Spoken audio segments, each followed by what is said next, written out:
जीवन म्हणजे एक प्रवास, जिथे रस्ता कधी सरळ तर कधी खडतर असतो. पण विश्वास आणि मेहनत सोबत असेल तर प्रत्येक वळण सुंदर वाटू लागते. तर आजच्या दिवसाची सुरुवात झाली छान अशा मॉर्निंग वॉकने.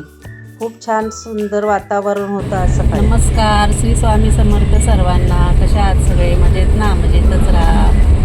तर आम्ही निघालो आहोत खरेदीला.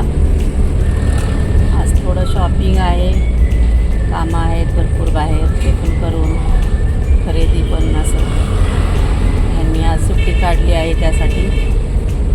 पाऊस थोडा चालू आहे बारीक. वातावरण खूप छान आहे. वातावरण खूप छान आहे, बारीक पाऊस चालू आहे. मी गेलो होतो पिंपरी मार्केटला शॉपमध्ये. मला थोडे गिफ्ट घ्यायचे होते गावाकडे द्यायला. गावाकडे कार्यक्रम असल्यामुळे मला आणायला सांगितले होते गिफ्ट. ते बघितले, खूप व्हरायटी होत्या. जिकडे बघल तिकडे काय घ्यावे समजेना मला. खूप व्हरायटी असल्यामुळे कन्फ्यूज झाले काय सिलेक्ट करू. खूप छान छान व्हरायटी होत्या.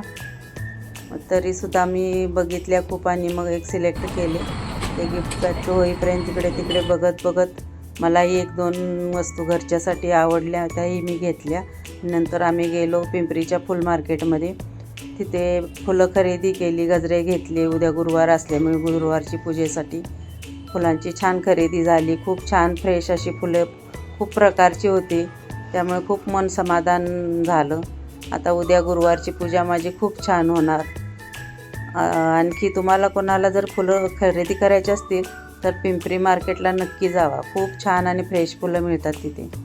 मग नंतर चहाची वेळ झाल्यामुळे आम्ही तिथे चहा घेतला. छान असा गरम गरम चहा. पाऊस बारीक पडत होता.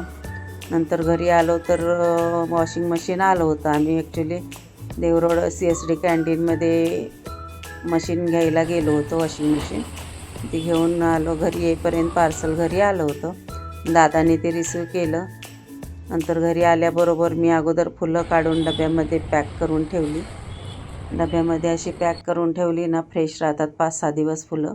काही होत नाहीत, कोमेजत नाहीत, काही नाहीत, सुकत नाहीत, काही नाहीत. त्यामुळे मी अशी फ्रेश पॅक करून ठेवली डब्यामध्ये. तोपर्यंत झाली संध्याकाळी स्वयंपाकाची वेळ. म्हटलं आता साधंच काहीतरी करायचं. दिवसभर कंटाळा आला होता प्रवास खरेदीला गेल्यामुळे. मग दादा म्हटला, मम्मी आपण बिर्याणी बनवू थोडीशी. मग थोडी बिर्याणी बनवली. जास्त कोणाला भूक नव्हती, त्यामुळे अशा प्रकारे होता आजचा माझा दिवस. कसा वाटला तुम्हाला माझा आजचा व्हिडिओ कमेंटमध्ये नक्की सांगा. आणि व्हिडिओ आवडला असल्यास लाईक करायला विसरू नका. चॅनेलला नवीन असाल तर सबस्क्राईब नक्की करा. धन्यवाद.